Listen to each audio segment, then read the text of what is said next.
ఎన్నికలకు సమయం దగ్గర పడుతున్న కొద్దీ రోజురోజుకి విజయవాడ వెస్ట్ సీట్ కాకరేపుతుంది.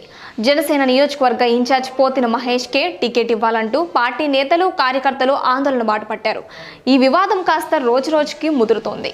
ఒకవైపు అసంతృప్తి గళం వినిపిస్తూనే మరోవైపు ఆత్మీయ సమావేశాలతో తమ నిరసన తెలియజేస్తున్నారు జనసేన శ్రేణులు. దీనిపై మరింత సమాచారం మా ప్రతినిధి అమృత అందిస్తారు. మొదటి లిస్టు ప్రకటన తర్వాత పవన్ కళ్యాణ్ పిలిచి సీటు తమకే వస్తుందని, రెండో లిస్టు ప్రకటనలో ప్రకటించడం జరుగుతుందని హామీ ఇచ్చారని, ఇప్పుడు మనం చూసుకున్నట్లయితే సీటు బీజేపీకి దక్కుతుందంటూ మనకి ప్రచారం జరుగుతూ ఉండడంతో పోతిన మహేష్ అయితే ఆవేదన వ్యక్తం చేస్తున్నారు. ఎంతో కాలంగా పార్టీ జెండాను మోసి పవన్ హామీతో ప్రజల్లోకి మనకైతే ప్రచారాలు అయితే మొదలుపెట్టారని చెప్తున్నారు. అలాగే మనం చూసుకున్నట్లయితే ఎంతో కాలంగా ఆయన పార్టీ జెండా మోసారు.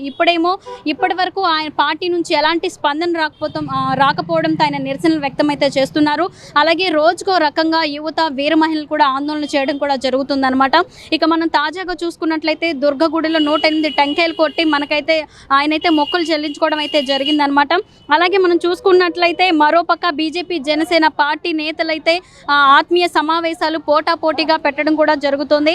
పవన్ పార్టీ పెట్టినప్పటి నుండి పవన్ వెంటే మహేష్ అయితే ఉన్నారు కాబట్టి రాష్ట్ర వ్యాప్తంగా ఏ కార్యక్రమం తలపెట్టినా విజయవాడ కేంద్రంగానే జరిగేదనమాట. అయితే ఎన్టీఆర్ జిల్లా వ్యాప్తంగా విజయవాడ అర్బన్లో జనసేన బలంగా ఉన్న ఏకైక ప్లేస్ విజయవాడ వెస్ట్ మాత్రమే. అయితే గత ఎన్నికల్లో ఇక్కడ నుండి పోటీ చేసిన మహేష్ 15% ఓటు బ్యాంక్ని అయితే సంపాదించుకోవడం జరిగింది. అలాగే నగరాల సామాజిక వర్గానికి చెందిన పోతిన మహేష్కే పార్టీ టికెట్ వస్తుందని మొదటి నుండి అందరైతే భావించడం జరిగిందనమాట. అయినప్పటికీ పొత్తు చర్చల తర్వాత అయితే సెంట్రల్ సీట్ బీజేపీకి కేటాయించినట్లు వార్తలైతే గుప్పమన్నాయన్నమాట. దీంతో మహేష్ వర్గీయులు ఆందోళన బాట పట్టారు.